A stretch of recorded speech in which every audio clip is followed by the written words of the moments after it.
الحمد لله رب العالمين حمدا كثيرا طيبا مباركا فيه كما يحب ويرضى.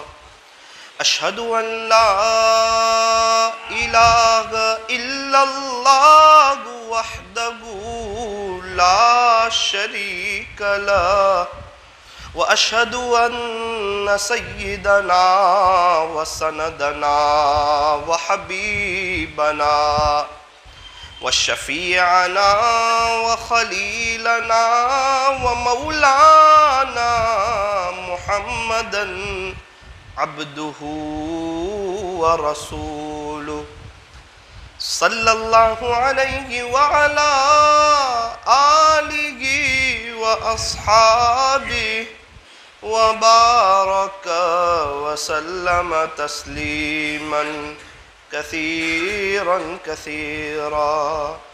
أما بعد فأعوذ بالله من الشيطان الرجيم. بسم الله الرحمن الرحيم.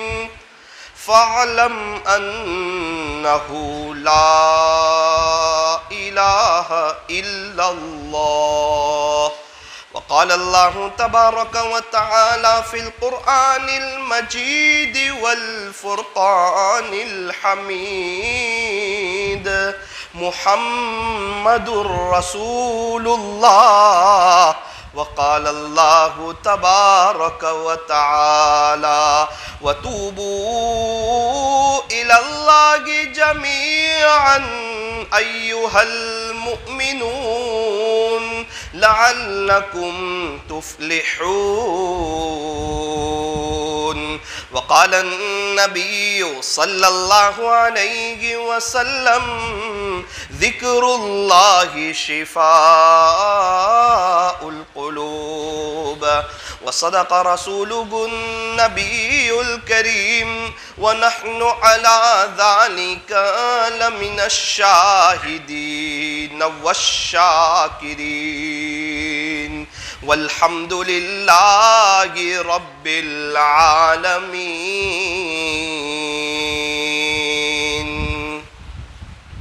نہ دنیا سے نہ دولت سے نہ گھر آباد کرنے سے، نہ دنیا سے نہ دولت سے نہ گھر آباد کرنے سے تسلی دل کو ہوتی ہے خدا کو یاد کرنے سے. تسلی دل کو ہوتی ہے خدا کو یاد کرنے سے. کتنی تسکین وابستہ ہے تیرے نام کے ساتھ، نیند کانٹوں پہ بھی آ جاتی ہے آرام کے ساتھ. ہر دم اللہ اللہ کر، ہر دم اللہ اللہ کر، نور سے اپنا سینہ بھر. جیے تو اس کا ہو کر جی، اور مرے تو اس کا ہو کر مر. ہر دم اللہ اللہ کر، اللہ اللہ اللہ اللہ کیسا پیارا نام ہے، عاشقوں کا مینا اور جام ہے. جان دے دی میں نے، جان دے دی میں نے ان کے نام پر. عشق نے سوچا نہ کچھ انجام پر۔ وہ جو عاشق صادق ہوتے ہیں وہ کب فریاد کرتے ہیں، لبوں پہ مہر خاموشی دلوں میں یاد کرتے ہیں۔ ہم تم ہی آگاہ ہیں، ہم تم ہی آگاہ ہیں، بس اس ربط خفی سے، معلوم کسی اور کو یہ راز نہیں ہے۔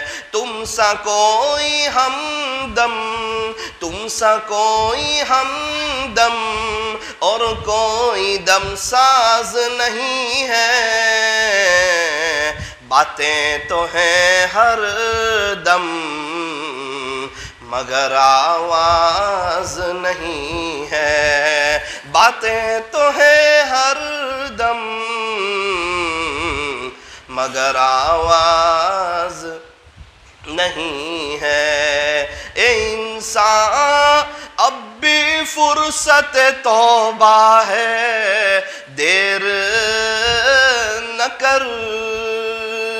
اے انسان اب بھی فرصت توبہ ہے، دیر نہ کر، وہ ابھی گرا نہیں، جو گرا پھر سنبھل گیا۔ کر لے توبہ، کر لے توبہ، ابھی وقت ہے، پھر یہ نہ کہنا کہ حساب بہت سخت ہے۔ محبت سے، ادب سے، عظمت سے اور اس استحضار کے ساتھ کہ میں یہاں ہوں، میرا دل مدینے میں ہے، درود پاک پڑھ لیجئے۔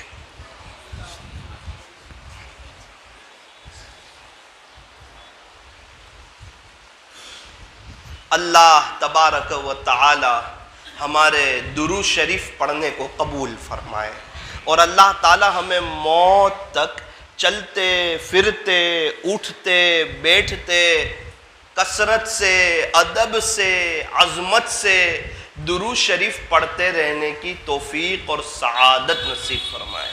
درود شریف کا پڑھنا یہ اللہ کی بہت بڑی نعمت ہے۔ جب بندہ درود شریف پڑھتا ہے تو اللہ تبارک و تعالی اس بندے سے محبت فرماتے ہیں، آخرت میں اس کے درجات بلند ہوتے ہیں۔ اور میرے عزیزو، جب کوئی بندہ نیکی کا کام کرتا ہے تو نیکی لکھنے والا فرشتہ نیکیاں لکھتا ہے، اور جب کوئی بندہ گناہ کا کام کرتا ہے تو گناہ لکھنے والا فرشتہ گناہ لکھتا ہے۔ لیکن درود شریف ایسا جامع اور ایسا قیمتی اور ایسا زبردست عمل ہے کہ بندہ جب درود شریف پڑھتا ہے تو دونوں فرشتے مشغول ہو جاتے ہیں۔ آپ کہیں گے کہ نیکی لکھنے والا فرشتہ جو مشغول ہوتا ہے وہ تو سمجھ میں آتا ہے، لیکن گناہ لکھنے والا فرشتہ کیوں مشغول ہو جاتا ہے؟ مثال کے طور پہ بندے نے پڑھا صلی اللہ علیہ وسلم، تو نیکی لکھنے والا فرشتہ جو ہے وہ 10 نیکیاں لکھ دیتا ہے، اور گناہ لکھنے والا فرشتہ جو ہے وہ 10 گناہوں کو مٹا دیتا ہے۔ دونوں فرشتے مشغول، نیکی لکھنے والا فرشتہ نیکیاں لکھ رہا اور گناہ لکھنے والا فرشتہ گناہ مٹا رہا ہے۔ یہ اتنا اونچا عمل، تمام اللہ والوں کا متفقہ وظیفہ، چاہے صحابہ ہو، تابعین ہو، تبع تابعین ہو، اولیاء عظام ہو، محدثین ہو، مشائخین ہو، فقہا ہو، جتنے اللہ والے دنیا سے چلے گئے سب درود شریف پڑھنے والے تھے۔ جتنے اللہ والے ہیں وہ بھی محبت سے درود شریف پڑھتے ہیں، اور قیامت تک جتنے اللہ والے آئیں گے یہ سب درود شریف کا اہتمام کرتے رہیں گے۔ اللہ تبارک و تعالی ہمیں درود شریف جو ہے محبت کی زبان سے اور دل کی حاضری کے ساتھ کثرت سے پڑھنے کی توفیق اور سعادت نصیب فرمائے۔ میرے ایک دوست مرحوم ہو چکے، جوانی میں اللہ کو پیارے ہو گئے، 30-31 سال کی عمر۔ میرے عزیزو، یہ کوئی گارنٹی نہیں کہ ہمیں بڑھاپا ملے گا۔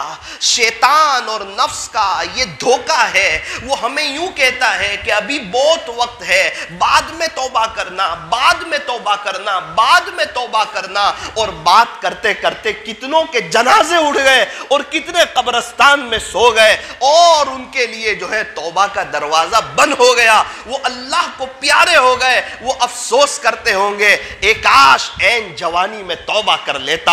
انسان سوچتا ہے بڑھاپے میں اللہ کی طرف آ جاؤں گا۔ ارے میرے عزیز، اللہ کو منانے کی جو اصل عمر ہے وہ جوانی ہے، وہ جوانی ہے۔ یوں فرمایا عبادت کا بہترین وقت جوانی ہے، عبادت کا بہترین وقت جوانی ہے۔ کچھ چیزیں ایسی ہے جو زندگی میں ایک ہی مرتبہ ملتی ہے، اس میں سے ایک جوانی ہے۔ یہ جوانی چلی جائے پھر دوبارہ ہاتھ آتی نہیں۔ عقل مند وہ ہے جو اپنی جوانی اللہ پر فدا کر دے۔ ہر انسان کی یہ چاہت ہوتی ہے کہ میرا بڑھاپا اچھا ہو، میرا بڑھاپا جو ہے وہ شاندار ہو، اور بڑھاپے میں میرے ساتھ اللہ کی مدد ہو۔ وہ سن لے، جو جوانی اللہ پر فدا کرتے ہیں بڑا شاندار بڑھاپا پاتے ہیں۔ بڑھاپا بھی شاندار، قبر بھی شاندار، اس کا جنازے کا وہ منظر بھی شاندار، اور آخرت میں اس کا استقبال بھی شاندار۔ اللہ کے یہاں اس کا بڑا اونچا مقام۔ کس کا؟ فرمایا کہ جو جوانی اللہ پر فدا کرے۔ اور شیطان اور نفس یہ پوری محنت میں لگے ہوئے ہیں کہ بندہ جوانی اللہ پر فدا نہ کرے، اور یہ دنیا والوں کی پوری چاہت ہے اور پوری پلاننگ ہے کہ انسان کی جوانی ضائع ہو جائے۔ ایک کورونا وائرس ہلکا سا گیا نہیں کہ دوسرا روحانی کورونا وائرس آ گیا IPL کی شکل میں۔ انسان کا وقت برباد ہو رہا ہے، یہ روحانی کورونا وائرس ہے۔ نمازیں جا رہی ہے اور انسان کا دھیان کومنٹری میں، انسان کومنٹری سنتا، اپنے وقت کو ضائع کرتا۔ میرے عزیزوں، کتنے لوگ ایسے ہوں گے جو میچ دیکھتے دیکھتے اللہ کو پیارے ہو گئے، وہ اللہ کو منہ کیسے بتائیں گے؟ کتنے ایسے ہوں گے جو کومنٹری سنتے سنتے اللہ کو پیارے ہو گئے۔ میرے عزیزو، کسی اور کی دنیا بن رہی ہے اور ہماری آخرت برباد ہو رہی ہے۔ انسان کہتا ہے کہ ٹائم پاس ہو رہا ہے۔ میرے عزیز، یہ دنیا ٹائم پاس کرنے کی جگہ نہیں ہے، جگہ جی لگانے کی دنیا نہیں ہے۔ یہ تو عبرت کی جا ہے، تماشا گاہ نہیں ہے۔ یہاں تو وقت کی قدر کرنا، ایک ایک سیکنڈ کی قدر کرنا، ایک ایک لمحے کی قدر کرنا، کیونکہ ہمیشہ ہمیش کی جو لائف آنے والی ہے، ہمیشہ ہمیش کی جو زندگی آنے والی ہے، آخرت کی جو لامحدود زندگی آنے والی ہے، اس کی تیاری کے لیے اللہ نے مجھے اور آپ کو دنیا میں بھیجا ہے۔ یہ دنیا تو وقتی ہے، یہ دنیا تو فانی ہے۔ یوں فرمایا کہ یہ دھوکے کا گھر ہے، اور یہ مچھر کا پر ہے، اور یہ مکڑی کا جالا ہے، اور یہ دنیا چھوڑ دینے کی جگہ ہے، دل لگانے کی جگہ نہیں۔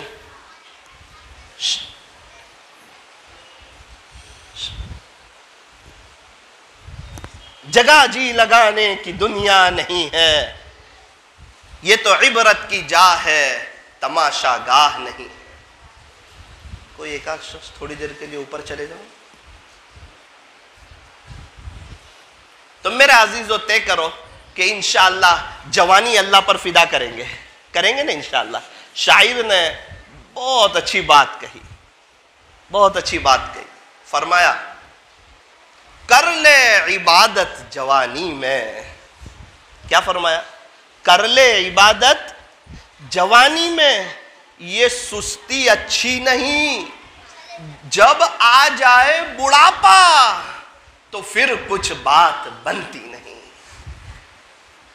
کتنی مرتبہ بڑھاپا آتا ہے تو بیماریاں ساتھ لاتا ہے، گھٹن کی تکلیف، کمر کی تکلیف، درد سر، اولاد کا دکھ درد، بہو کا دکھ درد، بہت سے ٹینشن اور پریشانیاں بڑھاپا ساتھ میں لے کے آتا ہے. پھر انسان لمبا سجدہ کرنا سوچتا بھی ہے، پھر بھی اس کی کمر اور اس کے گھٹن اس کو اجازت نہیں دیتے، تکلیف بڑھ جاتی ہے. اور ابھی جوانی ہے، موقع ہے، انسان جو ہے محنت کر سکتا ہے، کوشش کر سکتا ہے، اللہ کو منا سکتا ہے، بڑے پیمانے پر آخرت کی تیاری کر سکتا ہے، اور یہ دنیا کے دھوکے سے بچ سکتا ہے. یہ دنیا کی جو زندگی ہے، فرمایا کہ یہ دھوکہ ہے. پھر حقیقت کیا ہے؟ تو کہا موت حقیقت ہے. انسان کی زندگی کا کچھ پتہ نہیں کہ کب اس کی زندگی کا سورج گل ہو جائے اور یہ اللہ کو پیارا ہو جائے. یوں فرمایا کہ ہماری زندگی ہوا میں رکھے ہوئے چراغ کے مانند ہے. ایک موم بتی ہوا میں رکھی ہوئی ہے اور موم بتی جل رہی ہے، ذرا تیز ہوا چلی نہیں کہ چراغ بجھا نہیں. میرے عزیزو، میری اور آپ کی زندگی ہوا میں رکھے ہوئے چراغ کی طرح ہے کہ پتہ نہیں کب ملک الموت آ جائیں اور کب یہ سانس رک جائیں اور کب ہم اللہ کو پیارے ہو جائیں اور کون سی رات قبر میں ہو جائیں اور کون سا دن قبر میں ہو جائے، اس کا پتہ نہیں ہے. بھئی ہم میں سے کس کس کا انتقال ہونے والا ہے؟ یہاں ہم میں سے جو بیٹھے ہوئے ہیں، اس میں سے کون کون ہے جو مرنے والا ہے، اس کا انتقال ہونے والا ہے؟ تھوڑا ایسا ہاتھ اٹھاؤ نا اوپر، تھوڑا اور تھوڑی دیر کے لیے اٹھا رکھو. ہم لوگ سب مرنے والے ہیں. اچھا ماشاء اللہ. اچھا، آخرت کی تیاری کر کے کون مرنا چاہتا ہے؟ اچھا بس. میرے عزیزو، یہ ہاتھ اٹھاوے کہ نہیں اٹھاوے، جنازے میں تو اٹھائے جائیں گے، میں بھی اور آپ بھی. اس لیے فرمایا کہ موت کو یاد کرتے رہو تاکہ دنیا کی محبت دل سے نکل جائے. ہمارے پردادا کہاں ہیں؟ ان کے ابا کہاں ہیں؟ سورت میں رہنے والے 200 سال پہلے والے کہاں ہیں؟ کوئی ایک ہے جو 150 سال کے چچا ہو؟ تو کیا خیال ہے ہم ہمیشہ رہیں گے؟ دیکھو قبرستان آباد ہے. یوں فرمایا کہ اللہ کو پہچانو، عارف باللہ بنو، اللہ کو پہچاننے والے بنو. جو اللہ کو پہچان لے وہ اللہ سے محبت کیے بغیر رہ ہی نہیں سکتا، اور جو دنیا کو پہچان لے وہ دنیا سے نفرت کیے بغیر رہ ہی نہیں سکتا. یہ دھوکے کے گھر سے جو بچ کے نکل گیا وہ کامیاب ہو گیا. اس میں جس نے اللہ کے حکموں پر چل لیا، حضور کے طریقوں پر چل کر زندگی گزاری، میرے عزیزو، اللہ اس کا یہ جہان بھی سنواریں گے، اللہ اس کا وہ جہان بھی سنواریں گے. اور آپ کو ایک بات بتاؤں، ذرا دھیان سے سننا. عارف باللہ کہتے ہیں اللہ کو پہچاننے والا. اس عاجز کی ایک بات پہ ذرا آپ غور کریں کہ ابھی تک جتنے لوگوں کا انتقال ہو گیا، جو قبرستان میں سوئے ہوئے ہیں، یا جو مسلم ہو، غیر مسلم ہو، یہودی ہو، نصارہ ہو، عیسائی ہو، سکھ ہو، مجوسی ہو، پارسی ہو، جتنوں کا بھی ابھی تک انتقال ہو گیا، وہ سب عارف باللہ ہے. وہ سب کون ہے؟ اللہ کو پہچاننے والے. آنکھ بند ہوتے ہی انسان کے سامنے حقیقت کی آنکھ کھلے گی کہ نہیں؟ پہچان لے گا کہ نہیں کیا سچ ہے کیا نہیں؟ لیکن آنکھ بند ہونے کے بعد اللہ کو پہچاننے کا اب کوئی فائدہ نہیں. اب تو سبھی پہچان لیں گے، اب تو سب عارف باللہ ہے. اور آپ دیکھو قبرستان میں جتنے سوئے ہوئے ہیں وہ سب توبہ کرنے کے لیے تیار ہے، وہ سب اللہ کے ہونے کے لیے تیار ہے، پوری زندگی اللہ کے راستے میں وقت لگانے کے لیے تیار ہے، اپنی زندگی اللہ پر فدا کرنے کے لیے تیار ہے. وہ قرآن شریف پڑھنے، درود شریف پڑھنے، استغفار پڑھنے، اللہ کو راضی کرنے کے لیے وہ جتنے قبر میں سوئے ہوئے سب تیار ہے. لیکن اللہ اب ان کی ایک بھی سننے کے لیے تیار نہیں ہے. وہ ریزل کے وقت تو ہر کوئی تیار ہوتا ہے کہ سر میں فیل ہو گیا، مجھے پاس کر دو، آپ سے معافی چاہتا ہوں، مجھے پاس کر دو. سر کہتا ہے اب نہیں ہو سکتا، سر مجھے بہت افسوس ہو رہا ہے، پلیز آپ مجھے پاس کر دیجئے، میں فیل ہو چکا ہوں. نہ بیٹا، یہ افسوس پہلے کرنے کا تھا محنت کرنے کی تھی, ایگزام میں اچھا پیپر دینے کا تھا, تو آج تیرا بھی ریزلٹ اچھا آیا ہوتا, تیرا بھی نتیجہ اچھا آیا ہوتا. دیکھ یہ تیرے دوست احباب, یہ تیرے ساتھ گھومنے والے, تیرے ساتھ باتیں کرنے والے, لیکن تو گھومتا رہتا تھا اور یہ لوگ محنت سے پڑھتے تھے, انہوں نے ایگزام میں اچھا پرچہ لکھا, دیکھ آج سب کے نتیجے اچھے آئے اور یہ سب خوش ہے. اور کوئی کہتا ہے کہ میرا ابو میرا یہ اکرام کریں گے, میرا ابو مجھے انعام میں یہ گاڑی دلائیں گے, اور وہ خوش ہے. اور آج بیٹا تو پریشان حال ہے, وجہ یہ ہے کہ تو نے محنت نہیں کی اور ایگزام میں تو نے صحیح لکھا نہیں. ریزلٹ کے وقت رونے سے کام چلتا نہیں. تو جب انسان کی آنکھیں کھلے گی, ریزلٹ کا وقت آئے گا, اور جب دیکھے گا کہ اللہ ایک ایک سبحان اللہ پہ یہ دے رہے ہیں, اور جماعت کے ساتھ نماز پڑھنے پر یہ دے رہے ہیں, اور پوری دنیا جب IPL دیکھتی ہو اور یہ اپنی نظر کی حفاظت کرتا ہو, یہ IPL نہ دیکھتا ہو اور اپنے نفس کو مارتا ہو, اور یہ دنیا کو ٹائم پاس کی جگہ نہ سمجھتا ہو, تو اس کو اللہ کیا دیں گے؟ وہ دیکھ کر یہ افسوس کرے گا کہ اے کاش میں بھی کرکٹ کے اور پکچر کے اور کامیڈی کے اور سماچار کے اور نیوز کے دھوکے سے اے کاش میں بچا ہوتا, اور میں نے بھی اپنے وقت کو وصول کیا ہوتا, اور اے کاش میں نے بھی اپنی جوانی اللہ پر فدا کی ہوتی. لیکن میرا عزیزو, اس وقت کا رونا, اس وقت کا تڑپنا اور اس وقت کا افسوس کرنا یہ ذرہ برابر بھی کام نہیں آئے گا. اس وقت اللہ کو رحم نہیں آئے گا. اگر آنسو ختم ہو جائیں گے, خون کے آنسو شروع ہو جائیں, وہ ختم ہو جائے, پیپ کے آنسو شروع ہو جائے, پھر بھی اللہ کو رحم نہیں آئے گا. کیا بات ہے کہ اللہ جب رحم کرنا چاہتے تھے اس وقت تو نے اپنے آپ کو پیش کیا نہیں, اور خدا نے جب توبہ کا دروازہ بند کر دیا اور تیری آنکھ کھلتے ہی تو دوسرے جہان میں چلا گیا اور حقیقت کی آنکھ کھلی ہے, اب تو توبہ کرنے کے لیے تیار ہے. اب اللہ نہ تیری توبہ قبول کرنے کے لیے تیار ہے اور نہ تجھے اپنا بنانے کے لیے تیار. اور آج جبکہ سانس چل رہی ہے, توبہ کا دروازہ کھلا ہوا ہے, میرا اور آپ کا ابھی انتقال ہوا نہیں ہے, مجھے اور آپ کو ابھی غسل نہیں دیا گیا, کفن نہیں پہنایا گیا, جنازے میں نہیں سلایا گیا, میری اور آپ کی ابھی جنازے کی نماز ہوئی نہیں ہے, ہونے والی ہے سب کی, ہوگی سب کی. کتنے جن کے ابا کے جنازے کی نماز ہوئی اس میں؟ کتنے جن کے دادا کے جنازے کی نماز ہوئی, پردادا کے؟ تو کیا ہماری نہیں ہوگی؟ کیا ہمیں کفن نہیں پہنایا جائے گا؟ کیا یہ دنیا چھوڑ کر ہمیں نہیں جانا؟ میرے عزیزو, جس کے پاس جانا ہے کیا اس کو ناراض کر کے جائیں گے؟ کیا اس کو ناراض کر کے جائیں گے؟ نہ میرے عزیزو, اللہ کو راضی کر کے جانا ہے.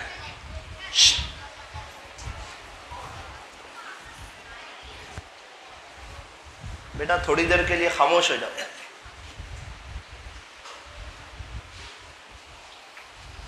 اللہ تبارک و تعالی ہمیں آخرت کو سامنے رکھ کر زندگی گزارنے کی توفیق عطا فرمائے.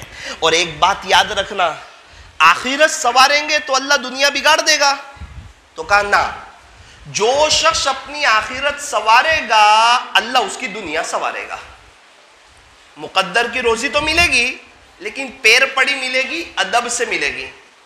اور اگر اللہ کو ناراض کیا تو بھی مقدر کی روزی تو ملے گی, سر پڑی ملے گی, ٹینشنوں کے ساتھ ملے گی, بیماریوں کے ساتھ ملے گی, فکروں کے ساتھ ملے گی, حالات کے ساتھ ملے گی, اور بے برکتی والی ملے گی. 12,000 ملیں گے تو کام 15,000 کا, 15 ملیں گے تو کام 20,000 کا, 25 ملیں گے تو کام 30,000 کا, 10 مہینے میں 70,000 جمع ہوں گے تو 11ویں مہینے میں 1 لاکھ کا آپریشن, 30 لاکھ کا قرضہ. ساری محنت پانی میں جا رہی, پریشان. کیا بات ہے کہ ابا ناراض تو گھر میں اچھا نہیں لگتا, اور رب ناراض تو اس کی زمین پہ اچھا نہیں لگتا. میرے عزیزو, کس کو ناراض کر کے ہم آخرت بنانا چاہ رہے ہیں؟ اللہ کو ناراض کر کے, اللہ کے رسول کے طریقوں کو چھوڑ کر ہم کہاں جا رہے ہیں؟ خواجہ صاحب، پیران پیر، بایزید بستامی، جنید بغدادی، فضیل بن عیاض، بشر حافی، حضرت بابا فرید الدین گنج شکر، حضرت بابا فرید الدین عطار اور حضرت خواجہ دانا رحمت اللہ علیہ، حضرت جی مولانا الیاس صاحب، حضرت جی مولانا یوسف صاحب، حضرت جی مولانا انعام الحسن صاحب، حضرت مولانا زبیر الحسن صاحب، نور اللہ مرقدہ، یہ سب کون تھے؟ فرمایا حضور کا دامن تھامنے والے، حضور علیہ السلام کی نقل اتارنے والے۔ میرے عزیزو، بغیر ماسک کے ہم پولیس والے کو منہ نہیں بتا سکتے ہیں، تو بغیر داڑھی کے حضور علیہ السلام کو منہ کیسے بتا سکیں گے؟ کیا کوئی ایک اللہ والا ایسا گزرا جس کے چہرے پر داڑھی نہ ہو؟ کیا ہمارے نبی کے چہرے پر داڑھی تھی یا نہیں تھی؟ کیا سارے صحابہ کے چہرے پر تھی یا نہیں تھی؟ کیا تابعین اور تبع تابعین کے چہرے پر داڑھی تھی یا نہیں تھی؟ یہ جتنے اللہ والوں کا میں نے تذکرہ کیا، ہم کہتے ہیں ان کا دامن نہیں چھوڑیں گے، ہم نے پکڑا ہی نہیں ہے ان کا دامن۔ ہم نے کہاں رکھی داڑھی؟ ہماری زندگی میں کہاں ہے تہجد؟ ہماری زندگی میں کہاں ہے گناہوں سے بچنا؟ وہ تو دن بھر روزہ رکھنے والے، اکثر رات بھر عبادت کرنے والے، اللہ کو منانے والے، اپنی جوانی اللہ پر فدا کرنے والے، ہر سیکنڈ ہر لمحے کی قدر کرنے والے، اور اس کے باوجود سچے دل سے بار بار اللہ سے معافی مانگنے والے۔ تو میرے عزیزو، بغیر ماسک کے پولیس والے کو منہ نہیں بتا سکتے، تو بغیر ماسک کے حضور علیہ السلام کو کیسے منہ بتا سکیں گے؟ طے کریں انشاءاللہ، داڑھی رکھیں گے انشاءاللہ۔ اور یہ داڑھی والا چہرہ اللہ کو پسند آیا تھا، ہمارے نبی کا۔ اللہ نے قرآن کریم میں ارشاد فرمایا، وَالضُّحَىٰ، پیارے نبی جی آپ کے روشن چہرے کی قسم، اللہ کرے کہ جو چہرہ اللہ کو پسند آیا وہ چہرہ ہمارے جوانوں کو بھی پسند آ جائے۔ ہاشم عملہ کو بھی یہی پسند آیا تھا، معین علی کو بھی یہی پسند آیا، حضور والا چہرہ۔ محمد یوسف کو بھی یہی پسند آیا، حالانکہ نیو مسلم پسند کیا آیا کہ حضور والا چہرہ آیا، کہ جیئیں گے تو حضور کی محبت میں اور مریں گے تو حضور کی محبت۔ آپ رکھ کر دیکھو کتنے گناہوں سے اللہ ہماری جان چھوڑا دے۔ اور ماسک نہ ہو اور پولیس والے 1000 روپے لے لے، کتنا دل پر لگتا ہے کہ نہیں لگتا؟ حالانکہ ہماری غلطی ہے، ہم نے ماسک نہیں پہنا، تو ہم غیبت کر کے اپنی نیکیاں اتنی سب سامنے والے کو دے دیتے، وہ ہمارے دل پہ نہیں لگتا۔ وہ کہتے ہیں کہ بغیر چیز کا پیسہ دینا بہت بھاری لگتا ہے، 1000 روپیہ دینا۔ 1000 روپے کی بچے کے لیے کوئی چیز لے آئے مسئلہ نہیں ہے، ہوٹل میں کھا لے مسئلہ نہیں ہے، گھر کی کوئی چیز لے آئے وہ مسئلہ نہیں ہے، لیکن ماسک نہ ہو اور پولیس والے کو 1000 روپے دے تو وہ ایک دم دل پر لگتا ہے۔ اور غیبت کر کے رات کو سونے سے پہلے میاں بیوی اپنی نیکیاں دے رہے ہوتے اور کوئی احساس نہیں، ماں باپ کو دے رہے، بھابھی کو دے رہے، بھائی کو دے رہے، چچا کو دے رہے، چاچی کو دے رہے، اڑوس پڑوس والوں کو دے رہے، اور بھر بھر کے نیکیاں دے رہے۔ ایک تو ہے ہی کم اور اس کو دے رہے، اور پھر ساتھ میں تو کہ ان کے گناہ بھی لے رہے۔ اور میرے عزیزو، یہ کورونا وائرس ہمیں بہت سارے سبق سکھا گیا۔ یہ اللہ کی طرف سے ایک عذاب تھا جو ہمیں بہت سے سبق سکھا گیا۔ ایک چھوٹے سے وائرس سے اللہ نے پوری دنیا کی ایٹمی طاقتوں کو ہلا کر بتایا کہ بادشاہت صرف اللہ کی ہے۔ بادشاہت کس کی ہے؟ صرف اللہ کی ہے۔ ارے وہ چاہے تو ایسا وائرس نکال دے جو نظر بھی نہ آئے اور اس کی پوری دنیا والوں کے پاس اس کی کوئی دوا بھی نہ ہو، اور پوری دنیا کو بے بس کر دے اور پوری دنیا کو لاچار کر دے اور کہے دیکھو تو صحیح میری قدرت کو، دیکھو تو صحیح میری طاقت کو، دیکھو تو صحیح میری کبریائی کو، دیکھو تو صحیح میری شہنشاہی کو، کہ ایک چھوٹا سا وائرس جو ہوا کے ذریعے آیا، نظر نہیں آتا، اور پوری دنیا کو ہلا کر رکھ دیا اور بتا دیا کہ آؤ ابھی بھی میری طرف۔ یہ تو چھوٹا وائرس ہے، موت یہ بہت بڑا وائرس ہے۔ اور بتا دیا کہ یہ وائرس سے آپ بچ سکتے ہو، موت سے آپ نہیں بچ سکتے ہو، موت ہر حال میں آئے گی۔ اور دوسری بات یاد رکھنا، جتنے لوگ کورونا وائرس میں گئے، اگر یہ کورونا وائرس نہ بھی ہوتا تو بھی ان حضرات کا انتقال اسی وقت ہوتا، بہانہ کچھ اور ہو جاتا۔ کیونکہ مقدر میں جب لکھا ہو، جس وقت لکھا ہو، جس گھڑی لکھا ہو، اس گھڑی انسان دنیا سے چلا جائے گا۔ اور لاک ڈاؤن میں جب دکانیں بند، کاروبار بند، نوکری بند، بزنس بند، آج 5 دن نوکری پر نہ جائیں اور 5 دن کے پیسے کٹ جائیں تو انسان سوچتا ہے کہ میں گھر کا نظام کیسے چلے گا ذریعے کے طور پر۔ اور اللہ نے رمضان جیسے مہینے میں اور لاک ڈاؤن کر کے یہ بتا دیا کہ دیکھ رزق پہنچانے والی ذات میری ہے۔ کیا کوئی ہے جو یہ کہے کہ میں ایک دن بھوکا رہا؟ کیا کوئی ہے جو یہ کہے کہ مجھے ایک دن کھانا نہ ملا؟ اللہ کی 18,000 قسم کی مخلوقات ہے، اس میں سے صرف انسان ہے جو کمانے کے لیے جاتا ہے۔ وہ ساری مخلوق اپنے بس کی محنت کرتی، اللہ پر بھروسہ کرتی۔ انسان کو بھی چاہیے تھا کہ اپنے بس کی محنت کرتا، ملازمت کے لیے جاتا، بزنس پر جاتا، لیکن بھروسہ گراہک پر نہیں کرتا، بھروسہ اللہ پر کرتا۔ اور بھروسہ اللہ پہ کرے گا تو اذان کے وقت دکان بند کر دے گا۔ اور لاک ڈاؤن میں جب 3 مہینے دکان بند رہ سکتی ہے پھر بھی اللہ کھلا سکتا ہے، تو کیا نماز کے وقت 15 منٹ دکان بند نہیں رہ سکتی ہے؟ کیا اللہ نہیں کھلائے گا؟ کہتا ہے گراہک چلا جائے گا، میرے عزیز 2000 کا چلا جائے گا نا تو اللہ 5000 والا گراہک بھیجنے پر قادر ہے۔ تیرے مقدر کی روزی کہیں نہیں جائے گی۔ اور میرے عزیزو، بہت سی عورتیں نقاب اس لیے نہیں پہنتی، وہ یوں کہتی ہے کہ مجھے سانس لینے میں تکلیف ہوتی ہے، اور یہ ماسک نے سمجھا دیا کہ جو عورت ماسک میں سانس لے سکتی ہے وہ نقاب میں بھی سانس لے سکتی ہے۔ اور لاک ڈاؤن میں اللہ نے پوری دنیا کو رزق پہنچا کر بتایا کہ رزق دینے والی ذات کس کی ہے؟ اللہ کی ہے۔ اور کیسا نظام چلا کے بتایا؟ ہر سال جب ہم کماتے تھے تو 30 روپے کلو والا تربوز 10-15 روپے میں کھلا کے بتایا۔ ہم خریدنے کے لیے جاتے تھے اور یہاں گھر بھیج کے بتایا۔ اور پہلے اتنی محنت کرتے تھے اور اللہ نے کتنی دیگیں وہ یہاں بھیج کے بتائی۔ کہتے اس نے بھیجی، ارے اس کو اللہ کورونا کر دیتا تو وہ کیا کرتا؟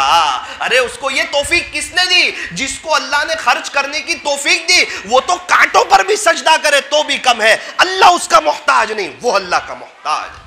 وہ نہ کرتا، اللہ کسی اور کو کھڑا کر دیتا۔ میرے عزیزو، اللہ کو پہچانو، اللہ کی طرف آؤ، ابھی عارف باللہ بنو، اللہ والوں کی صحبت میں جاؤ، ان کی مجلسوں میں جاؤ، اللہ کے راستے میں وقت لگاؤ، دین کو سیکھو، گشتوں میں جڑو، ملاقاتوں میں جاؤ۔ اس کو معمولی نہ سمجھو۔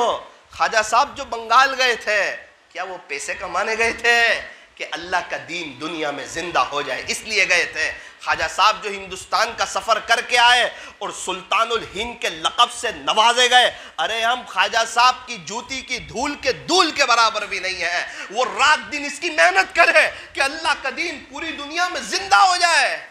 اور میرے عزیزو، ہم صرف پیسہ ہی کرتے رہے تو یہ گش اسی کی محنت ہے کہ ہمارے اندر بھی دین آئے اور پوری دنیا میں جو ہے اللہ کا دین زندہ ہو جائے۔ تو ہم لوگ سب مل کے توبہ کرتے ہیں اور طے کریں، انشاءاللہ جوانی اللہ پر فدا کریں گے۔ تو نماز کے بعد جو ہے وہ مسجد کا چندہ ہوتا ہے، مسجد میں ہی ہوتا ہے نا۔ میں صرف ایک سوال پوچھتا ہوں آپ لوگوں سے، ایک سوال پوچھتا ہوں، آخری بات، کسی کے گھر کا چندہ ہوتا ہے؟ اتنے سب لوگ بیٹھے ہیں، کسی کے گھر کا ہوتا ہے؟ اللہ کے گھر کا چندہ ہو؟ یہ بستی میں سب لوگ ایسے نہیں جو آ کر مسجد میں خود پیسہ دے دے، مہینے کی پہلی تاریخ کو ان کو کچھ پیسے ملے تو 100-200 روپے مسجد میں آ کے دے دے کہ بھائی مسجد میں چندہ ہوتا ہے، یہ ہم سے دیکھا نہیں جاتا۔ اللہ کے گھر میں چندہ، اللہ کے گھر میں جولی پھیلائی جائے اللہ کے بندوں کے سامنے، اور بستی والوں کی یہ غیرت گوارا کرے کہ سب کے گھر اچھی طرح چل رہے ہو اور اللہ کا گھر قرضے میں ہو۔ میرا عزیزو، کیا منہ بتائیں گے ہم اللہ؟ کیا اللہ کے گھر میں دیں گے تو کیا ہم خالی ہو جائیں گے؟ ایک بزرگ فرماتے پوری دنیا گھوما، خلاصہ 2 آدمی کو تلاش کرنے پر بھی تلاش نہ کر سکا، ایک وہ جس نے اللہ کے نام پر دیا ہو اور غریب ہو گیا ہو، ایسا آج تک کوئی نہیں ملا، اور جس نے کسی پر ظلم کیا ہو اور اللہ کی پکڑ سے بچ گیا ہو، ایسا بھی آج تک کوئی نہیں ملا۔ یہاں کے ٹرسٹی حضرات سے، ذمہ داروں سے میں ایک بات عرض کرتا ہوں، میں نے ہماری مسجد میں دیکھا کہ رمضان کے مہینے میں ایک مرتبہ چندہ ہوتا ہے.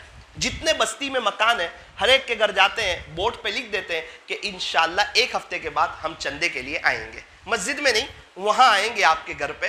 جو آپ کو خوشی سے دینا ہو, آپ کو 1000 روپے دینے, 5000 دینے, 10 روپے دینے, آپ کے پاس نہیں ہے آپ کہہ دو, کوئی بات نہیں, کوئی برا نہیں لگائے گا. ہم کچھ ٹرسٹی حضرات آئیں گے تو آپ سے جو ہو سکے آپ دل کھول کے دو, انشاءاللہ اللہ آپ کو نوازے گا. تو الحمدللہ اچھا خاصا چندہ ہو جاتا ہے. اب مسجد میں ایک پیٹی لگا دی ہے, جس کو للہ ڈالنا ہو وہ ڈالتا جائے. تو میرے عزیزو ایسا کچھ ترتیب بنائیں گے. یہاں کے ذمہ دار حضرات کون ہے, ٹرسٹی حضرات یہاں کے؟ اچھا, تو ایسی کچھ بھائی آپ لوگ مدد کریں گے, ایسی کوئی شکل کرو کہ اللہ کرے کہ یہاں سے چندے کا ماحول ختم ہو جائے اور بستی والے اتنی دل کھول کے مدد کریں کہ دوبارہ یہاں چندے کی ضرورت پیش نہ آئے. اللہ تعالی ہم تمام کو صحیح سمجھ عطا فرمائے. قبر میں جیب نہیں ہو, کفن میں جیب نہیں ہوگا, اور قبر میں الماری نہیں ہوگی. خالی ہاتھ آئے تھے خالی ہاتھ جائیں گے. انگلینڈ میں پاؤنڈ ڈالر چلتے ہیں, امریکہ میں ڈالر چلتے ہیں, فرانس میں یورو چلتے ہیں, سعودی عرب میں ریال چلتے ہیں. تو قبر میں اچھے اعمال چلتے ہیں, قبر کی کرنسی اچھے اعمال. بھئی سنت باقی ہے, سنت